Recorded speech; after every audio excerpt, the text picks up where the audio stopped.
ensemble comme parti politique du fait que le parti n'a pas sa propre base, c'est plutôt une constellation des autres partis politiques qui se sont dit ok, on se met d'accord autour d'une personne, Katumbi, mais chacun des leaders de ces différents partis essaye d'entretenir certains on peut dire un de ces membres de son parti originel, si je peux me permettre ces qualificatifs.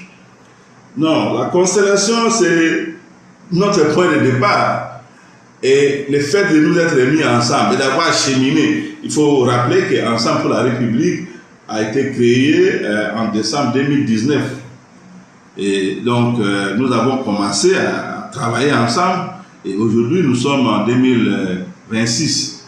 Donc, nous avons déjà dépassé 6 années d'existence formelle et en 6 années, on apprend de nouvelles habitudes. Et dès après la Convention nationale de 2023 et ce qui devait être les élections générales de 2023, nous avons fait aussi notre auto-évaluation pour constater que le temps des partis souches était dépassé et qu'on devenait une seule organisation politique. Et chacun devrait s'habituer à cela. Et donc, il n'était plus question de réfléchir avec des réflexes d'appartenance à nos partis souches. Voilà ce que je peux dire. Donc, à l'origine, nous sommes arrivés d'horizons un peu, je ne dirais pas nécessairement divergents, mais avec des sensibilités différentes.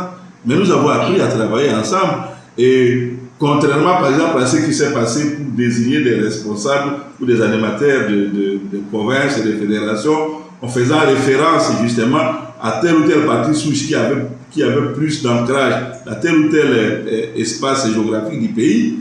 Maintenant, on ne fait plus référence à ça parce que les gens ont fait preuve d'engagement, de militantisme. On sait reconnaître qu'à tel endroit, c'est tel et tel qui sont très actifs et qui savent conduire les autres.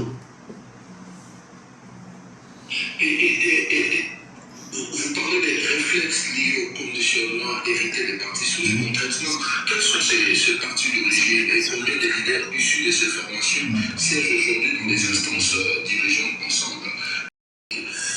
Les tensions ont ressurgi depuis août autour de la défense d'un passeport à Olivier Kamitapo, puis d'une interview d'Hervé Diakiese. Au-delà des personnes, cette crise pose des questions de fond. Qui parle au nom du parti? Quels sont ses organes, ses courants, sa chaîne de décision et comment, ensemble, comptent-ils se positionner face au grand rendez-vous politique du moment? Les dialogues nationaux, la coalition C64, la question importante. Pour en parler, nous recevons pour vous ce soir le secrétaire général d'Ensemble pour la République, M. Dieudonné Bolémé. Avec lui, nous allons essayer de comprendre ce qui se passe réellement au sein du parti et quelles perspectives il trace pour la suite, lui qui est le numéro D du parti. Dieudonné Bolémé, vous êtes avec nous, bonsoir. Bonsoir. Merci Dieudonné Bolémé de nous rejoindre. Je vous demanderai juste de vous rapprocher un peu de votre appareil, juste pour nous rassurer d'une bonne qualité avec le son. Alors, cette question d'entrée, quelle est la santé politique d'Ensemble pour la République en ce moment? À vous entendre. Ensemble pour la République est une organisation qui est debout, qui participe activement à la vie politique de notre pays et notamment dans le cadre du contexte actuel, nous sommes membres actifs de la coalition C64, la coalition article 64 pour la défense de l'ordre constitutionnel. Voilà. Il faut que plus, monsieur le secrétaire général, je vous demanderai juste de vous rapprocher de votre appareil pour nous aider à avoir une bonne qualité avec le son. Je rappelle aux uns et aux autres, peut-être que chez vous, le secrétaire général, son compte sera affiché peut-être Aaron Massini. Rassurez-vous, il s'agit bien de Dieudonné Bolémé. Parce que juste pour les raisons techniques, que souvent les invités sont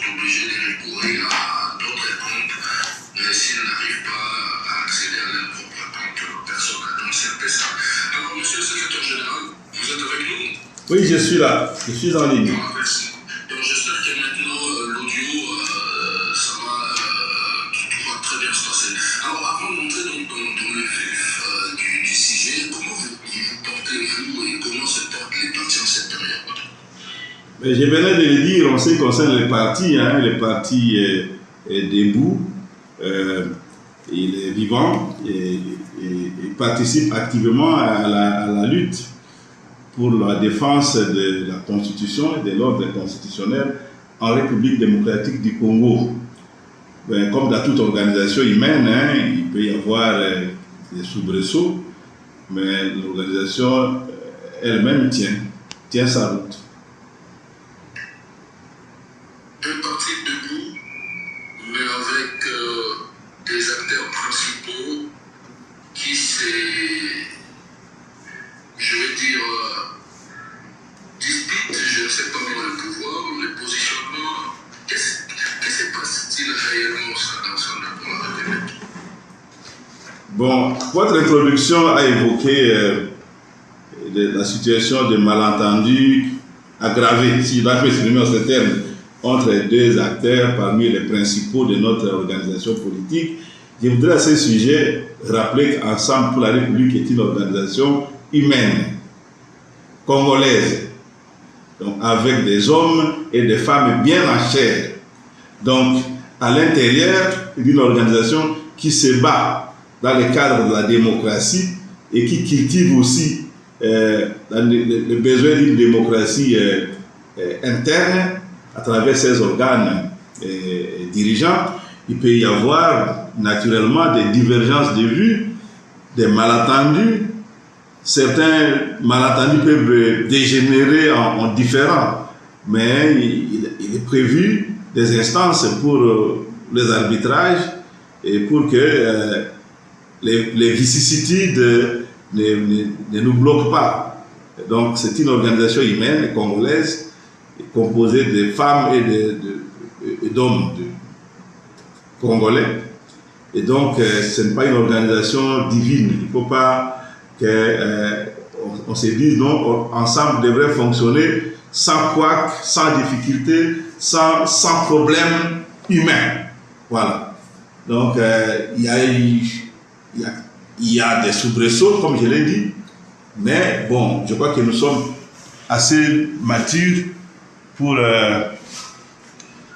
nous contenir et collaborer à l'essentiel au-delà des non-différences individuelles. Le secrétaire général qui parlait de malentendu, on a juste l'impression de dire que est-ce que le secrétaire général n'est-il pas en train de vouloir minimiser la situation parce qu'on a vu ces derniers jours tout ce qui se passe, les accusations de part et d'autre. Est-ce que vous n'êtes pas là en train de justement, minimiser un peu la situation? Bon, je voudrais souligner le fait que ce qui nous a mis ensemble, ce qui nous unit, est plus important que ce qui peut nous diviser. Je crois que ces termes ont été même repris dans les communiqués communs ou la déclaration commune qui a été publiée il y a quelques jours par l'honorable Kamitatu et l'honorable Kalonda, lorsque le président national leur a demandé de discuter ensemble et de dépasser la situation de malentendu qui les a opposés et surtout d'envoyer un message à leur soutien, à leurs partisans, si je dois m'exprimer en ces termes, qui se sont, je dirais, comportés de manière à déborder les deux principaux concernés par les litiges. Voilà. Je crois que ce que nous pouvons déplorer, ce n'est pas minimiser, c'est le fait que des gens, des acteurs, des membres de notre organisation non directement concernés ont cru utile d'apporter leur soutien, ce qu'ils croyaient être un soutien à l'un et à l'autre de nos hauts cadres concernés, et ils ont débordé des ailes sur la place publique parce que les réseaux sociaux, c'est de la place publique. Et donc c'est cela qui a fait que, je dirais, la situation prenne les allures d'un conflit d'une ampleur peut-être que beaucoup, au niveau interne, avons eu à regretter. Monsieur Bolengueteng, vous parlez des soutiens des uns et des autres. Combien de courants ma question, reconnaissez-vous qu'il existe donc des courants au sein du parti? Bon, le terme courant peut être, je dirais, d'utilisation récente. Mais pour comprendre ce qui se passe, il faut aussi remonter à l'histoire. Ensemble pour la République, c'est une organisation qui a une histoire particulière. Notre pays autorise que, à partir de l'âge de 18 ans, on puisse adhérer à un parti politique. La majorité des partis qui existent ont été créés par un regroupement de personnes physiques. Ensemble a une histoire différente. Nous étions, nous les membres fondateurs de Ensemble, on se retrouvait dans des partis politiques qui avaient déjà pignon sur rue dans la vie politique congolaise depuis le début de la Troisième République au moins. Et chemin faisant, nous avons créé en 2018 un regroupement politique dénommé Ensemble pour les changements. Et le fait de ces regroupements politiques qui devaient soutenir la candidature de l'honorable Moïse Katoum à l'élection présidentielle, malheureusement pour laquelle il a été bloqué. Donc, le fait de travailler ensemble dans ces cadres-là, Ensemble pour les changements, nous a fait découvrir que nous pouvions aller au-delà. Et lorsque le président est rentré d'exil en mai 2019, il est arrivé avec l'idée que nous pouvions dépasser le niveau d'une plateforme politique pour créer un seul et même parti. Et donc, nous sommes partis de plusieurs souches. Il y avait des gens qui étaient de sensibilité socio-démocrate. Il y en a qui étaient des libéraux, conservateurs. Il y en a qui étaient des fédéralistes.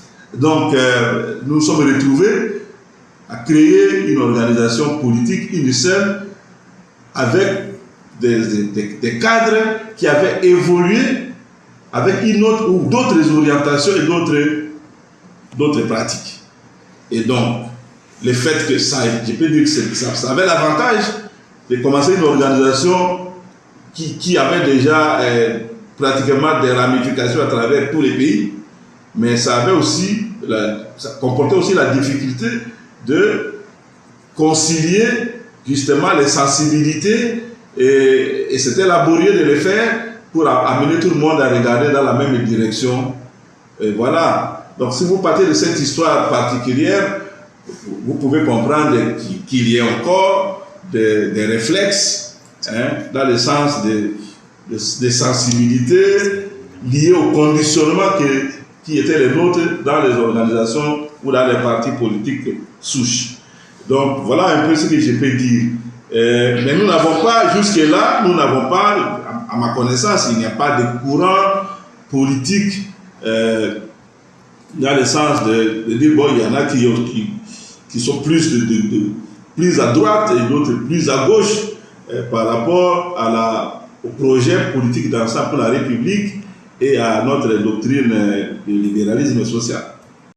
Comme parti politique, du fait que le parti n'a pas sa propre base, et c'est plutôt une constellation des autres partis politiques qui se sont dit, ok, on s'est mis d'accord autour d'une personne, Katumbi, mais chacun des leaders de ces différents partis essaye d'entretenir certains on peut dire, de ces membres de son parti originel, si je peux me permettre ces qualificatifs.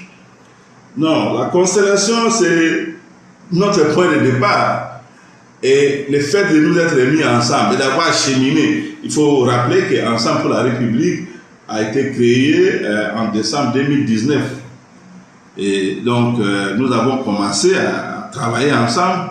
Et aujourd'hui, nous sommes en 2026. Donc, nous avons déjà dépassé 6 années d'existence formelle. Et en 6 années, on apprend de nouvelles habitudes. Et dès après la Convention nationale de 2023 et ce qui devait être les élections générales de 2023, nous avons fait aussi notre auto-évaluation pour constater que les temps des partis souches étaient dépassés et qu'on devenait une seule organisation politique.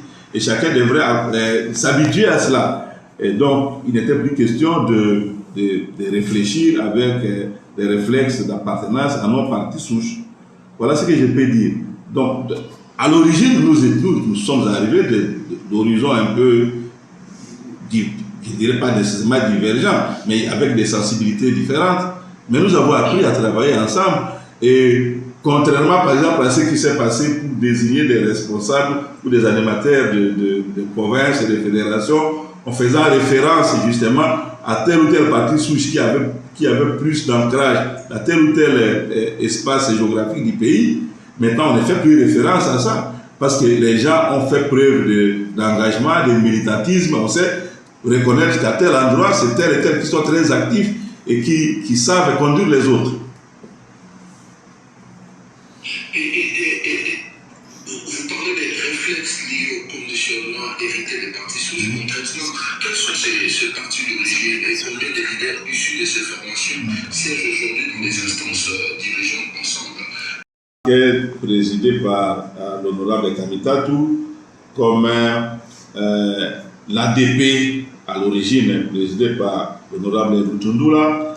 Nous avions le PDC présidé par l'honorable José Ndundo, le PND présidé par l'honorable Salomon Kalonda, et il y avait d'autres organisations, dont le MS, qui était de fait l'honorable Pierre Lumbi, notre premier secrétaire général, aujourd'hui dans l'au-delà, paix à son âme. Et nous avions également l'INADEF de Christian Mando, et voilà, et d'autres organisations, le FCIR, je crois, le FCIR de fait l'honorable Chéribé Okende, paix à son âme. Et voilà, voilà un échantillon de partis qui ont pris part à ça, mais ce n'est pas tout, ce n'est pas exhaustif. Ça serait plus significatif, à mon avis. Et ce qui fait effectivement, monsieur le secrétaire général, qu'aujourd'hui, si un de ces leaders se fâche, je vais le dire ainsi, bon, il peut dire, ok, je vais reconstituer ou ressusciter mon parti et mobiliser ma base à y partir, quoi. Bon, ce qui est vrai est que lorsque nous avons créé Ensemble pour la République, il n'a pas été demandé aux fondateurs ou aux dirigeants des anciens partis souches de les dissoudre formellement, parce que l'histoire politique de notre pays est mouvante et qu'il y a des discussions. Par exemple, aujourd'hui nous avons plus de 1000 partis politiques dans les pays, ce qui est énorme en termes de diversité. Et il y a des voix qui s'élèvent pour dire qu'on devrait reconsidérer la chose pour réduire cette dispersion-là à un certain nombre de partis. Par exemple, on privilégie un système majoritaire aux élections. Il y en a qui disent non, le système proportionnel permet de mieux garantir la représentation, notamment des petites communautés, ainsi de suite. Alors, tant qu'on oscillait entre les deux, qu'il n'y avait pas d'option claire, nous avons dit, bon, on laisse on ne dissout pas, on ne recommande pas la dissolution formelle. On ne sait jamais si on est dans un système, je dirais, très proportionnel, mais on aura besoin d'aller aux élections avec plus qu'un label, comme nous connaissons. Autour de l'UDPS aujourd'hui, il y a plusieurs partis qui gravitent. Autour de PPRD, il y a eu beaucoup de partis à l'époque de l'AMP, de MP et même comme FCC. Donc il y a des mosaïques. Si vous prenez d'autres grands partis comme l'AFDC, il y a toujours FDC et alliés. Donc voilà, ça fait partie de notre paysage politique.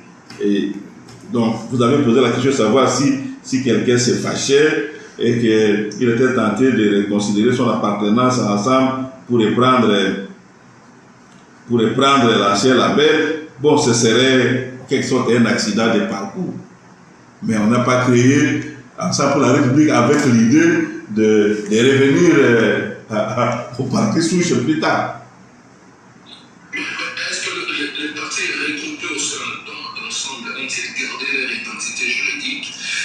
Ce que je voulais dire, les anciens partis remplissent-ils encore les conditions d'existence légale qui permettraient de les redémarrer? Bon, ça, je ne sais pas. Moi, nous étions une association de partis dans le cadre de notre plateforme Ensemble pour les changements. Donc, entre 2018 et fin 2019, ou du moins jusqu'à l'enregistrement officiel d'Ensemble pour la République comme parti, le 20 novembre 2020. Donc, dans le cadre d'Ensemble pour la République, il n'y a pas de parti. Il n'y a pas de parti à l'intérieur du parti Ensemble pour la République. Voilà. Mais est-ce que les anciens labels tels qu'on les a laissés peuvent encore être réactionnés par ça? Je n'en sais rien. Je ne sais pas me préoccuper de ça. Donc, mon rôle à moi, c'est de tenir l'administration d'Ensemble pour la République et de conduire les hommes qui sont placés, les hommes et les femmes qui sont placés sous ma responsabilité en animant cet organe-là qui est le secrétariat général. Est-ce que, monsieur le secrétaire général, Kapoumbi n'était peut-être pas victime de cette politique dans un environnement où on trouve des cadres qui ne viennent pas de ces partis souches comme Laurent Oumimba ou, je dirais, Hervé Kiakessé par exemple? Bon, il y a des cadres qui n'étaient pas... Les recrutements, le rôle d'un parti politique, c'est de recruter des membres. Dans notre environnement politique, on peut aussi avoir des alliés. Donc, nous avons des statuts. Et vous avez vu dernièrement, le président, lorsqu'il a nommé les membres du bureau politique, a commencé par les comités directeurs, disons les directoires nationaux exécutifs, les comités directeurs et la plénière du bureau politique. Vous trouvez là-dedans ces cadres que vous venez de citer et tant d'autres qui n'étaient pas dans une souche quelque part. Mais quand vous adhérez à un parti politique et que vous participez activement à la vie de celui-ci, mais vos pairs vous voient, vos camarades de parti voient que vous êtes actifs et que vous méritez qu'on vous donne des responsabilités. C'est ce qui arrive dans toutes les organisations politiques. Vraiment, nous ne sommes pas en train de marcher avec nos yeux rivés sur les rétroviseurs pour nous rappeler notre passé et considérer que c'est ce passé-là qui doit conduire nos actions. Il ne s'agit pas de cela. J'ai dit bien au départ que nous sommes une organisation humaine. Nous pouvons avoir des problèmes, il peut y avoir des divergences de vues dans toutes les organisations. D'ailleurs, c'est important qu'il y ait des divergences pour qu'on discute du choc des idées, j'ai eu la lumière. Mais nous ne sommes pas condamnés à consulter toujours notre passé pour expliquer ce que nous vivons aujourd'hui et projeter notre avenir. Donc il n'y a pas de tard. On ne peut pas dire que ce que nous avons vécu, la manière dont nous avons procédé représente une tare qui va nous accompagner toujours. Nous sommes fiers d'avoir fait ce que nous avons fait. Il y avait des grands dirigeants, ce que je viens de citer ici, des grands dirigeants à la tête des partis politiques importants qui avaient des dizaines de députés à l'Assemblée nationale. Je vous rappelle que lorsque nous avons fait la plateforme Ensemble pour les changements, on avait au moins 88 députés à l'Assemblée nationale. Et dans le cadre de... Lorsque nous avons muté Ensemble pour la République, mais nous avions 70 députés à l'Assemblée nationale répartis entre deux groupes parlementaires de 40 et de 30. Donc nous avons cette particularité-là, mais dont nous sommes fiers également. Parce que dans un pays, on ne peut pas, dans un pays comme le nôtre, quel intérêt nous avons à nous diviser toujours en une multitude de partis et d'églises et d'orchestres, alors que nous sommes en train de construire une seule nation. Et l'expérience d'Ensemble, c'était de démontrer aussi que c'était possible de nous mettre ensemble et de regarder dans la même direction de collaborer à l'essentiel, et cette particularité est allée plus loin. Le président Moïse Katumbi n'a jamais créé un autre parti avant, Ensemble pour la République. Mais ceux qui avaient des partis politiques ont estimé que c'est lui qui méritait de conduire notre organisation commune. C'est quand même quelque chose de spécial qu'il faut souligner. Parce que dans notre pays, la tendance générale, c'est de se séparer pour que chacun devienne chef de Ligablo quelque part. Et nous vivons une expérience contraire et qui mérite d'être citée en exemple, même si aujourd'hui, je dirais la tendance de décrier les conflits, s'il faut utiliser les termes, nés entre deux acteurs majeurs de notre organisation politique. Nous comprenons que les gens puissent se saisir de cette situation et l'analyser, je dirais la commenter, la tourner dans tous les sens, parce que les attentes de la population vis-à-vis de l'Ensemble pour la République sont énormes. Et c'est pour cela que nous comprenons que les gens auraient bien voulu que notre organisation soit une organisation sans faute, sans tâche, mais ça, il n'y a qu'au paradis où ça se passe comme ça. Ici, sur la terre des hommes, il y a des tâches, il y a des fautes, il y a des ratés de parcours.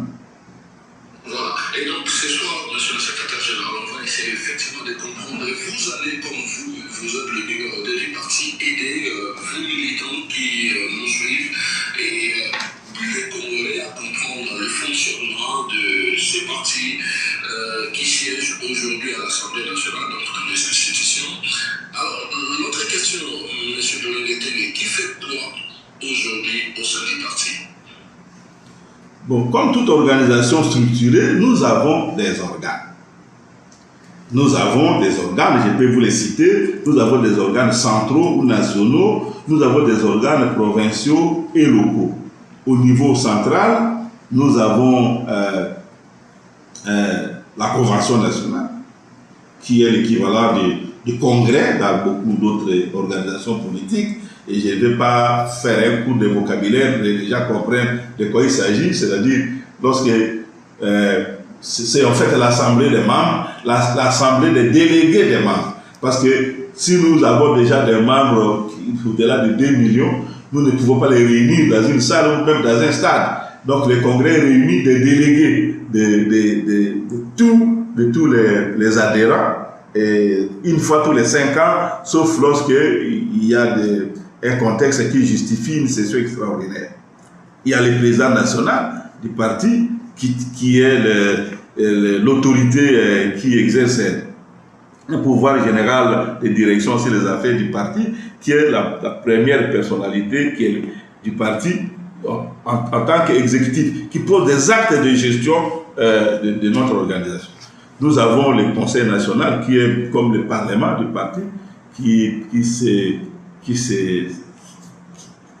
pour lequel il est prévu une session annuelle, mais vous comprendrez avec nous que dans un pays continent comme le nôtre, avec toutes les difficultés d'enclavement, de problèmes de voyage, de coûts, ainsi de suite, cet exercice annuel ne réussit pas toujours. Il y a le bureau politique, et le bureau politique qui est l'organe de conception, d'orientation, de décision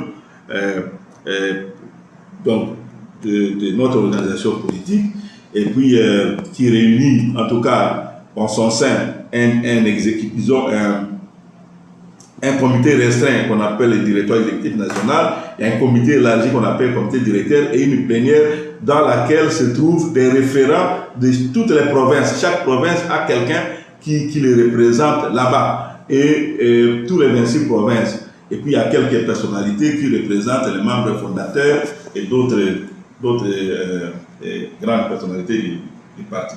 Il y a le secrétariat général qui est l'administration, qui tient l'administration du parti, qui fait de la gestion, comme on dit, au quotidien de notre organisation politique, où il y a le secrétaire général avec des secrétaires nationaux répartis en 2 poules, les poules fonctionnaires avec des secrétaires nationaux qui ont des responsabilités dans la vie du parti, qui traitent des questions des adhésions, des mobilisations, du suivi des provinces, ainsi de suite. Et puis il y a le pool thématique qui est un peu un gouvernement virtuel, où il y a des gens qui sont désignés sur les thématiques de gestion de la chose publique, qui réfléchissent sur les questions de la gouvernance du territoire, de l'environnement, du budget, des finances, de l'éducation, de la santé, des infrastructures, ainsi de suite. Voilà les hommes. Et au niveau central, nous avons également le comité des sages et la commission électorale permanente. Voilà ceux qui ont des responsabilités ou les organes centraux du parti. Si vous voulez qu'on aille aux provinces, je peux en parler. Et les instances du parti. Bon, je crois que nous, comme secrétariat général, nous sommes comme une bifurcation. Donc, parce qu'il n'y a qu'une seule et même administration. Donc, s'il y a des instructions qui viennent des organes supérieurs et tombent au secrétariat général, qui peut les dispatcher en fonction des orientations voulues. Le cabinet du président accompagne les présidents, conseille les présidents, assure le suivi pour le président. Le président a de grandes responsabilités prévues et donc c'est tout à fait normal qu'il soit entouré d'une équipe, qu'il soit entouré des intelligences qui peuvent l'aider à analyser les dossiers et lui faciliter de prendre ces décisions en parfaite connaissance des causes. Comme dans toute organisation, le terme est président, même dans les mutualités, dans les administrations, dans les entreprises, on sait ce que ça représente. Monsieur le communauté, je crois qu'il y a un souci de connexion. Vous me recevez? Oui, parfaitement. Je crois qu'il y a un appel direct qui est entré chez vous. Non. Visiblement, non. Non, je crois qu'on a... Monsieur Bourguetel, est-ce que vous êtes avec nous? Oui, moi je vous reçois parfaitement. Ouais. Voilà, il y avait un souci technique et voilà, je pense que maintenant c'est bon, vous me recevez très bien. Voilà. Vous me recevez très bien? Oui, parfaitement. Depuis le début de l'échange. On avance donc. On accuse votre directoire d'être les reflets de ces partis souches. Ok. Est-ce que vous ne souffrez pas de la polarisation de votre propre parti, MS? Donc, moi, aujourd'hui, je crois que les gens sont en train de vouloir donner des explications sur ce qui est arrivé au parti à notre place. Au lieu de nous demander ce qui se passe au parti, les gens veulent répondre. Les gens se posent des questions et ils donnent des réponses et ils vont dans les réseaux sociaux publier leur propre interprétation de la situation sans prendre des informations à la source. Mais notre directoire est d'abord représentatif de l'ensemble du pays. Donc, c'est ça le plus important. Donc, lorsque nous avons, quand vous regardez ce directoire, vous trouvez qu'il y a des personnalités du nord, du sud-est, du centre-est, de l'ouest, du nord-ouest. Voilà. Et que ce soit d'une manière ou d'une autre lié au fait que tel avait appartenu à tel parti souche, on devrait vraiment nous éviter de nous retourner au passé. Nous avons décidé de tourner la page des partis souches pour créer une seule et même organisation qui tienne la route déjà depuis 6 ans. Si les élections de 2023 avaient été de vraies élections, je crois que les gens allaient se rendre compte de ce que ces partis allaient offrir à la République. Donc, on devrait éviter de nous ramener à l'histoire des souches et considérer que nous sommes une organisation normale, avec des hommes et des femmes aussi normaux, de sorte que s'il y a des incidents, s'il y a des malentendus, des divergences, c'est valable chez nous, comme c'est valable dans d'autres organisations également. Chez nous, je vous l'ai dit, ça prend une connotation particulière parce que les attentes de la population sont immenses vis-à-vis de l'Ensemble pour la République et vis-à-vis du président de l'Ensemble pour la République. Donc le public, l'opinion aurait bien voulu que rien n'arrive à Ensemble, qu'il n'y ait pas d'incident, que tout soit parfait. Mais nous ne sommes pas une organisation parfaite, nous sommes une organisation humaine.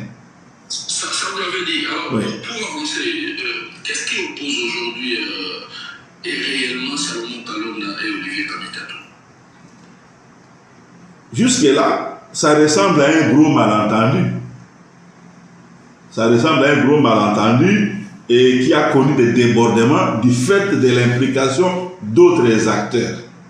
Donc, des acteurs, je dirais, d'en bas, qui estiment que si on touche à Kalonda, c'est leur devoir d'intervenir, même s'il ne les a pas invités à intervenir. Si on touche à Kamikato, c'est leur devoir d'intervenir pour montrer qu'ils sont loyaux, ils sont respectueux de la personne, ils sont, je dirais, déterminés à défendre son nom et son honneur par tous les moyens, même à tort et à travers. Donc c'est ce qui a fait qu'aujourd'hui, on a l'impression qu'il y a un très très gros problème au niveau d'Ensemble. Moi, je suis secrétaire général d'Ensemble depuis que le président m'a désigné à cette fonction, ça fait plus de 5 ans. Et je travaille avec ces personnalités-là. Vous n'avez jamais vu, entre l'honorable Kamikato et moi, un incident étalé sur la place publique. Vous n'avez jamais vu, entre Kalonda et moi, un incident étalé sur la place publique, ou entre l'honorable Mwando, ou entre l'honorable Munongo, ou entre et moi, et d'autres au cadre du parti. Mais chez nous, il y a aussi des gens, comme dans toutes les organisations, les gens qui adorent les réseaux sociaux, les gens qui je ne sais pas si s'émerveillent devant les prouesses de ces outils de communication et qui veulent se mettre en évidence, qui veulent démontrer qu'ils savent s'exprimer, ils savent écrire, ils ont la maladie des réseaux sociaux. Et c'est dans toutes les organisations aujourd'hui, même dans les familles, ça fait des dégâts. Donc, nous ne sommes pas épargnés par ça. Ce qui nous est arrivé, c'est en tout cas pour moi un malentendu qui a débordé du fait de l'implication des acteurs qui ont voulu démontrer leur loyauté, leur fidélité, leur attachement à l'une ou l'autre des deux personnalités qui étaient, je dirais, directement concernées par ces litiges.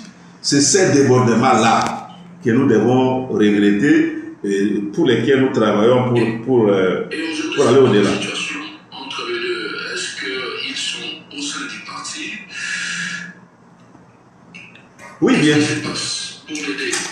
Bien sûr. Le parti a autorité pour trancher entre eux. Cette autorité a-t-elle été exercée? Tout d'abord, les deux ont publié à la suite de ces malentendus une communication commune à l'opinion pour dire que le président leur a demandé d'arrêter l'escalade. Et ils se sont rencontrés, ils ont échangé et ils ont évalué la situation. Ils ont estimé que ce qui nous unit, ce qui les unit est plus important et devrait être plus important que ce qui a failli les diviser. Et qu'ils ont demandé à ceux qui tentaient ou ceux qui essayaient, ceux qui voulaient les soutenir l'un ou l'autre, de ranger leurs diatribes et leur agitation au placard. Ça, c'est ce que nous avons constaté. Mais par après, nous avons vu qu'il y en a qui ont continué dans ces ailes-là à communiquer. Vous avez posé la question, est-ce qu'ils sont toujours au parti? J'ai dit oui, ils sont là.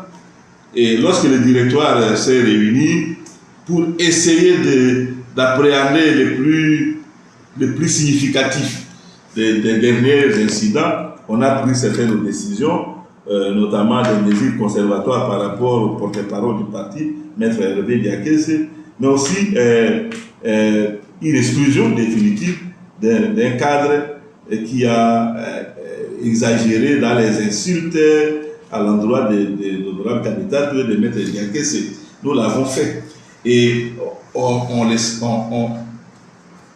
dans les jours qui viennent, notamment les comités de sages, va se pencher sur ces dossiers en ce qui concerne Maître Hervé Diakese, parce que sa sortie médiatique a contribué en tout cas à faire redémarrer ou à relancer encore des échanges poignants dans les réseaux sociaux. Nous, au secrétariat général, allô? Je disais, qu'est-ce qui a choqué dans ces propos? Bon, ces propos, il les a prononcés sur la place publique. Et nous avons, d'abord, ce qui a choqué, c'est le fait d'amener sur la place publique des questions qui devraient être confiées aux instances du parti et tranchées en interne. Rien que cela, ce n'est pas à encourager dans une organisation. Donc, il est en droit de... Maître Diakese, c'est quelqu'un qui est jaloux de sa liberté d'expression. C'est un avocat, c'est un homme de communication, c'est tout à fait normal. Il était le porte-parole du parti. Et en tant que porte-parole du parti, il devrait faire attention au fait que ces propos pouvaient être interprétés comme la position du parti. Il est allé sur la place publique avec des choses qui auraient pu être traitées en interne. Et dans sa communication, il s'est déclaré belligérant. Donc c'est ça. Alors qu'il est porte-parole de tout le monde. Si à l'intérieur du parti, il y a quelque chose et que les instances, donc les organes dirigeants tranchent, les bureaux politiques ou les comités directeurs, mais c'est lui qui est chargé de donner la position du parti. Mais là, il n'est pas allé donner la position du parti. Le rôle qu'il a, son étoffe de porte-parole du parti devrait lui imposer, d'abord lui impose normalement de la retenue, même s'il est touché par quelque chose. Bon, il aurait pu, pour cela, prendre exemple sur notre chef. Prenez le président, parce que quelque part, c'est lui que nous avons mis comme président national au parti. C'est quand même lui que nous considérons comme notre leader. C'est lui qui porte l'étendard du parti. Donc il n'y a pas que ces propos qui doivent nous enseigner. Il y a aussi ses actes, ses attitudes. Mais il y a combien de personnes dans ce pays qui ont déjà été provoquées, insultées, accusées faussement, traînées dans la boue comme Moïse Gatoum? Est-ce qu'il répond? Il ne répond pas. Il ne répond pas. Qu'on dise que non, c'est lui qui a empêché que les stades soient homologués, qu'on dise que c'est lui qui a empêché que les maïs soient importés, qu'on dise que c'est lui qui a... Donc, mais il est là, il garde son sang-froid. C'est très important de garder son sang-froid quand il y a des choses. Moi, j'ai vécu il n'y a pas très longtemps quelque chose qui n'était peut-être pas aussi exagéré, mais j'ai vu mon nom traîner dans la boue par des cadres du parti qui ont craché sur moi, qui m'ont traité de nul, de je ne sais pas moi quoi. Est-ce que vous m'avez vu répondre? Qui n'est pas répondu, sinon par le silence. Attendant que les instances, et pour mon cas, le comité directeur chargé par... Non, le comité des sages chargé par le président a pris le dossier en main jusqu'à sa conclusion. Je n'ai publié aucune communication à ce sujet, ni écrite, ni verbale. Et puis vous avez décidé donc de sanctionner Hervé Diakese. Non, la suspension n'est pas une sanction, c'est une mesure conservatoire. Parce qu'il ne peut pas être à la fois quelqu'un qui est mis en cause et quelqu'un qui continue à porter la parole du parti. Ce ne serait pas intéressant, ça va faire confusion. Donc, que la procédure soit entendue, parce que ces propos, il peut avoir eu raison. Mais les controverses soulevées par ces propos méritaient qu'on prenne les choses en main et qu'on dise non, pour le moment vous ne pouvez plus porter la parole du parti, allez d'abord vous expliquer devant les comités de sages. Et quand la procédure devant le comité de sages s'achève, bon, les choses peuvent redevenir normales. Mais est-ce qu'il a eu droit, par exemple, à la parole avant de prendre cette décision? Non, je vous l'ai dit, ce n'est pas une sanction à proprement parler, c'est une mesure conservatoire. Il a droit à la parole devant les comités de ça. Vous pouvez me poser la question sur les cas de grâce Matandiko Omar qui a été exclu. Mais la gravité des faits, les niveaux d'insultes qu'il a adressés à des hauts cadres du parti, comme Olivier Kamitat, comme Hervé, ne permettait pas qu'on s'attarde là-dessus. Il ne voyait pas pourquoi on pouvait, on pouvait attendre une longue procédure par rapport à cela. Les faits sont là, ils sont assumés. Lui-même les assume. Parce que même après la mesure, il ne s'est pas exprimé dans le sens de dire qu'on a exagéré par rapport à lui. Il a reconnu que bon, il est sanctionné, il va continuer sa lutte politique autrement. Lui, il est sanctionné. Et donc, les directeurs ont estimé qu'un cas comme ça, et il y en a d'autres, hein, il y en a d'autres. Donc, celui-là était tellement flagrant qu'il fallait aussi prendre, je dirais, une mesure, je dirais, urgente.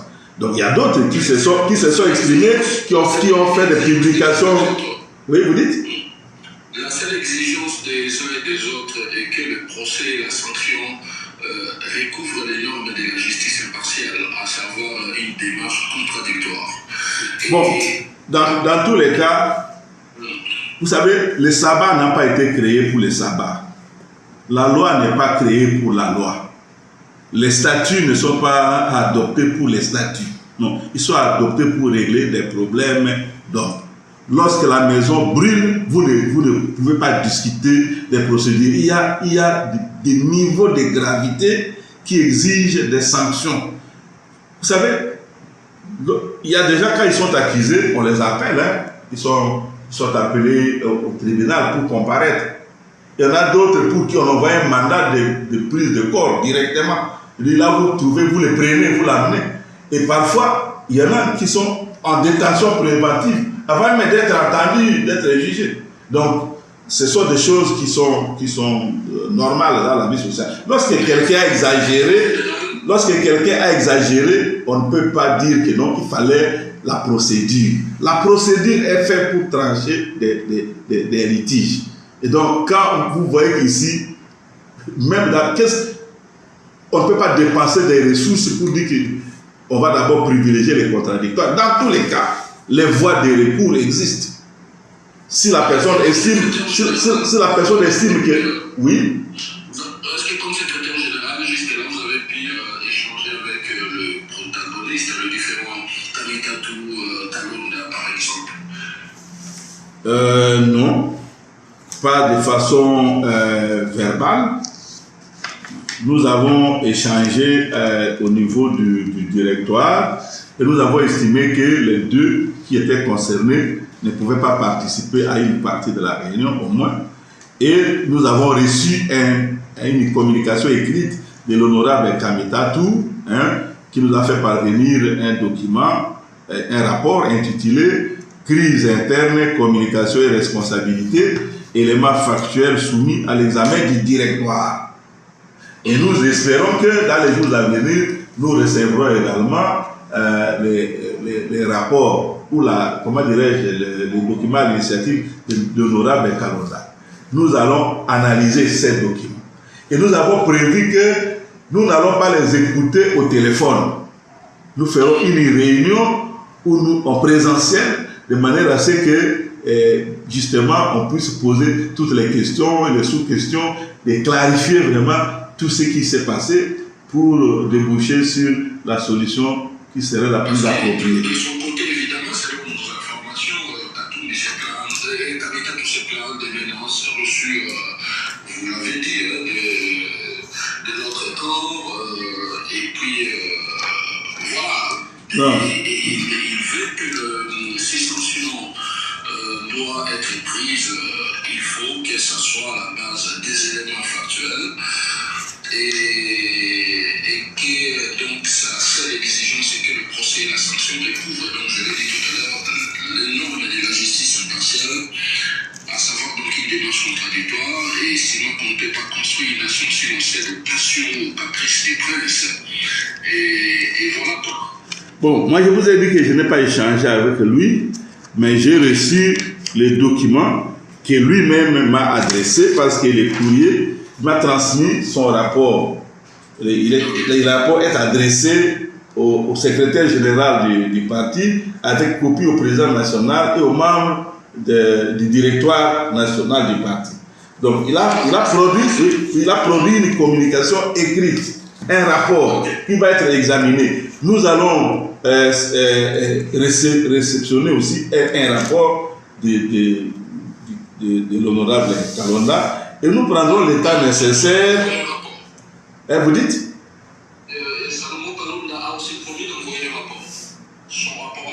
C'est normal parce qu'il est parti, s'il a m'exprimé en ces termes, il est parti au conflit. C'est tout à fait normal qu'il produise aussi son rapport. Donc nous allons examiner ces documents, puis nous allons nous réunir avec les deux et nous allons essayer d'obtenir ce qui aurait échappé aux écrits, de manière à ce qu'on sait. À ce niveau-là, nous n'avons pas beaucoup d'inquiétude. Parce que ce sont des grandes personnalités qui ont de grandes responsabilités dans les partis. Ce sont des hommes civilisés et nous n'avons pas de soucis à nous faire sur ça. Là où nous avons des soucis, c'est par rapport à ceux qui se saisissent du document. Comme nous sommes dans un pays où les gens aiment la polémique. Les gens qui se saisissent du dossier et ils commencent à polémiquer, à échanger des invectives, ainsi de suite, y compris à marquer du respect à leurs autorités du parti. Ça, nous ne pouvons pas tolérer.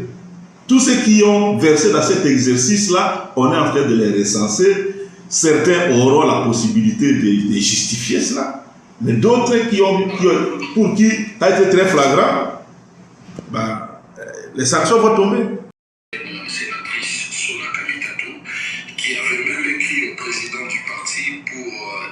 Demander la clarification de la ligne du parti face aux enjeux actuels. Comment le parti a réagi à la démission de la sénatrice Sona Kamitatou? Bon, moi je crois que Sona a écrit sa démission au président. D'abord un courrier, une lettre, pour expliquer ce qui l'agaçait, ce qui ne lui permettait plus de se sentir à l'aise dans les rangs du parti. Et puis après, le président lui a donné des éléments, une réponse. Et puis, dans les jours qui ont suivi, je crois que vexé par le fait que les conflits étaient répartis après la sortie médiatique de Maître Diakese, et puis elle n'a pas supporté. Et puis elle a déposé sa lettre de démission. Il faut dire que le conflit, s'il faut appeler ça ainsi, a eu des hauts et des bas. Il y avait des étapes. Il y a l'histoire de l'analyse sur le courant qui était comme les déclencheurs. Et puis par après, il y en a qui ont écrit aussi beaucoup de choses lorsque le passeport, on a annoncé que le passeport de l'honorable Kamitatou a été rendu. Et puis finalement, il y a la sortie médiatique de Diakese. Donc, c'est plus ou moins les trois événements que de l'analyse de l'honorable Kamitatou. Capacité à dégager un consensus entre la ligne Sauvons le Congo de Joseph Kabila et la ligne modérée pro-Kinshasa. Que peut-on retenir? C'est quoi la ligne d'ensemble pour la République? Bon, nous n'avons pas de ce problème-là, à mon avis. Ça, c'est peut-être le laboratoire du pouvoir qui énonce ces choses-là et qui les met en circulation. Nous ne sommes pas membres de Sauvons la RDC. Mais nous considérons que Sauvons la RDC, c'est une organisation politique qui regarde dans la même direction que nous, étant donné qu'eux aussi ne veulent pas de changement du fameux projet de changement de la Constitution. Donc nous avons quand même des points de convergence avec Sauvons la RDC. Et lorsque nous avons initié avec d'autres, lorsque nous avons commencé nos échanges qui ont débouché sur ce qu'est aujourd'hui la coalition article 64 pour la défense de l'ordre constitutionnel. Nous avons eu la possibilité de discuter avec les membres, certains membres de Sauvons la RDC. Il y en a qui ont participé à certaines de nos réunions avant de se rendre compte que, en fait, c'était une autre organisation qui poursuivait des objectifs similaires et qui ne pouvait pas appartenir à deux organisations différentes. Vous savez, Sauvons la RDC, nous avons parlé, je dirais, de la défense de l'ordre constitutionnel. Il y en a qui nous ont reproché à un moment donné pourquoi nous avons arrêté, suspendu les manifestations pour parler de la question du dialogue. Même si la question du dialogue, Sauvons la RDC a publié une communication qui ne rejette pas le dialogue, mais qui pose des conditions. Et ces conditions-là se retrouvent aussi dans notre publication, dans nos déclarations. Vouloir d'un dialogue inclusif, mais nous avons ça en partage. Vouloir d'une médiation impartiale, nous avons ça en partage. Vouloir d'un lieu de rencontre qui peut assurer comment dirais-je, la quiétude, la sécurité de tous les participants, nous avons ça en partage. Vouloir des mesures de confiance ou de crispation avant le dialogue proprement dit, nous avons ça en partage. Donc Sauvons la RDC, ce n'est pas notre ennemi, nous ne sommes pas l'ennemi de Sauvons la RDC. Bien sûr, il y a eu un petit couac à un moment donné lorsque nous avons reporté les manifestations, nous n'avons pas apprécié qu'on nous fasse des reproches tonitruants sur la place publique, comme si nous avions commis un péché. Alors que nous n'avons pas suspendu nos manifestations parce que nous avons entendu parler du dialogue. Nous avons suspendu nos manifestations parce que nous avons estimé d'abord, lorsqu'on est allé au Burundi, que nous avions intérêt à être tous ensemble pour mener la mobilisation. Lorsqu'une partie de l'équipe s'est déplacée, on a demandé à ceux qui étaient restés au pays de temporiser. Et après le retour du Burundi, nous avons eu l'annonce officielle du principe de l'option du dialogue à la présidence de la République par la bouche de son éminence, le cardinal Fridolin. Et c'est lorsque les hauts représentants, les chefs religieux nous ont demandé explicitement, et ce n'était pas en cachette, de surseoir à nos manifestations, que nous l'avons fait par respect pour ces autorités-là. Et là, il n'y avait pas de problème. Donc, on peut avoir des divergences aussi d'appréciation, parce que nous sommes deux organisations différentes. Mais il n'y a pas un fossé entre nous et Sauvons la RDC. Le dialogue, ce n'est pas... Et la ligne modérée pour Kinshasa. Le dialogue, non, je suis en train de parler de notre participation aux activités d'une coalition de l'opposition. Nous, ensemble pour la République, nous participons aux activités de la coalition C64 et non pas Sauvons la RDC. Mais entre C64 et Sauvons la RDC, il y a beaucoup de convergences. Nous ne sommes pas comment dirais-je, totalement opposés. Nous avons les mêmes finalités et pas mal de points communs. Voilà. Donc, les gens qui disent qu'il y a une ligne pro-Kinshasa, une ligne pro-Kabila, c'est dans leur tête que ça existe. Parce que ici... Pour le moment, Ensemble pour la République, pas de contacts formels avec Kinshasa et non plus pas des coalitions formelles avec Sauvons la RDC de Kabila. Non, nous avons notre coalition, nous participons à la coalition article 64. Pourquoi nous allons participer à deux coalitions à la fois? Parce que nous participons à notre coalition article 64 pour la défense de l'ordre constitutionnel. Et notre appartenance là-bas, nous avons notre rôle, nous avons notre place, nous avons des délégués, nous participons à la conférence des présidents, nous avons des délégués au secrétariat technique opérationnel qui a d'ailleurs son siège au siège de l'ensemble. Nous participons aussi, nous sommes représentés également au niveau du présidium de l'organisation. Et jusque-là, entre nous, les membres de la coalition, les choses tiennent la route. Et nous respectons les combats de Sauvons la RDC qui a les mêmes finalités que les nôtres. Alors, je ne sais pas pourquoi les gens tiennent nécessairement à trouver entre Sorbonne et RDC, article comment dirais-je, C64, et l'une ou l'autre organisation d'opposition trouver nécessairement des éléments qui pourraient nous opposer. Non, nous sommes d'accord qu'il faut sauver la démocratie, consolider notre démocratie. Il nous faut avoir la garantie que quand il y a élection, il s'agit d'élections crédibles, pour pas que quelqu'un triche et prenne les résultats que le peuple a donné à un autre. C'est de ça qu'il s'agit. Le reste là, le dialogue, on finira par dialoguer. Le dialogue est une nécessité. C'est une nécessité. C'est sur le format, c'est sur peut-être les préoccupations pour les uns, de contrôler ces dialogues et d'avoir un résultat, je dirais, connu d'avance, qu'il y a des divergences.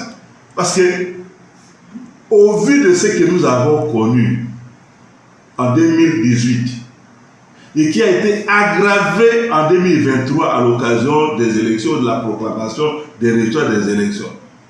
Il n'y a personne qui accepte que nous allions aux élections prochaines, notamment de fin 2028, avec une CENI qui va ressembler à celle de 2023. Qui va accepter ça, à part ceux qui ont la culture de la fraude? Il n'y a personne qui va accepter ça. Ne serait-ce que sur cette question-là, on devrait dialoguer. Nous avons donc à discuter de la CENI, de la loi électorale et des cours qui sont comme la cour constitutionnelle ou les cours d'appel qui ont à gérer les contentieux à l'occasion des élections. Ce sont des matières qu'on peut discuter.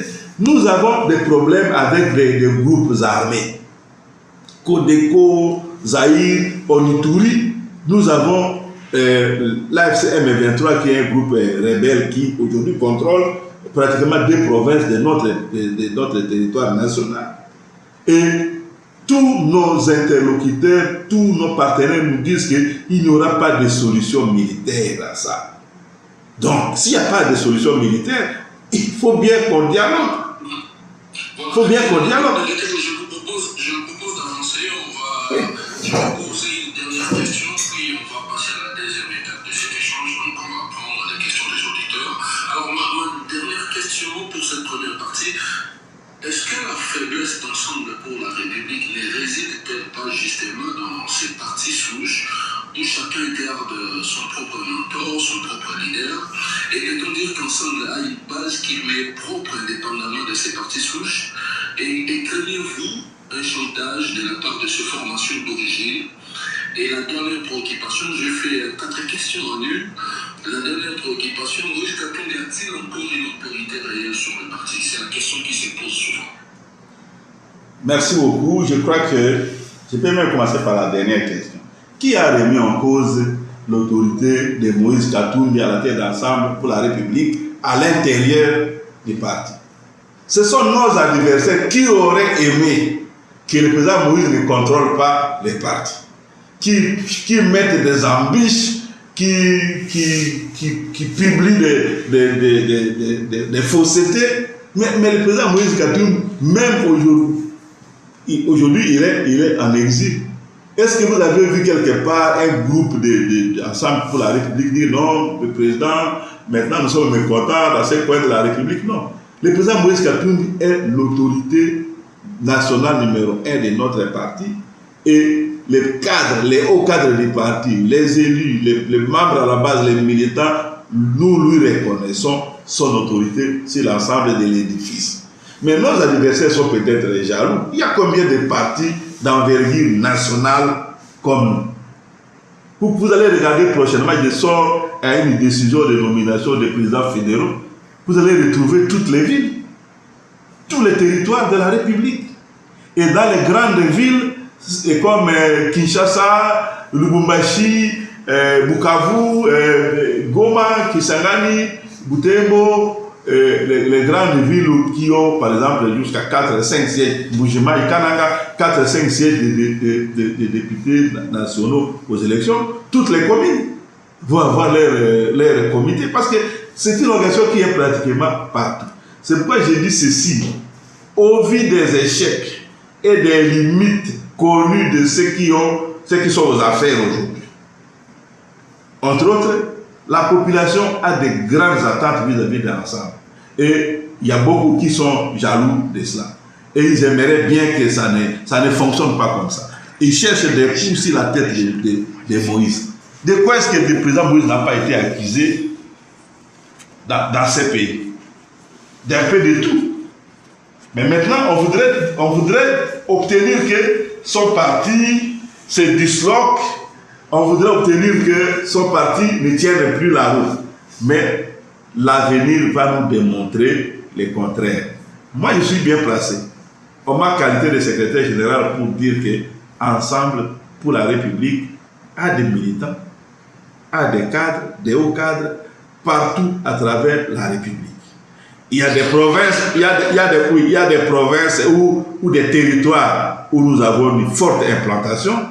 Il y a des territoires où nous avons une implantation encore faible, mais qui progresse. Mais le président Moïse, lui personnellement, il est populaire partout dans les pays. C'est un atout pour notre organisation politique que nous ne pouvons pas gaspiller. Alors pour répondre aux autres questions, les faiblesses d'ensemble ne résident-elles pas justement dans ces partis souches où chacun garde son propre mentor, son propre leader? Non, je crois que s'il y a des gens qui veulent faire le voyage que nous faisons, ce voyage politique, on y a les yeux braqués sur les rétroviseurs, c'est leur choix. Mais ce n'est pas ce que nous recommandons à nos militants. L'histoire des partis souches est derrière nous.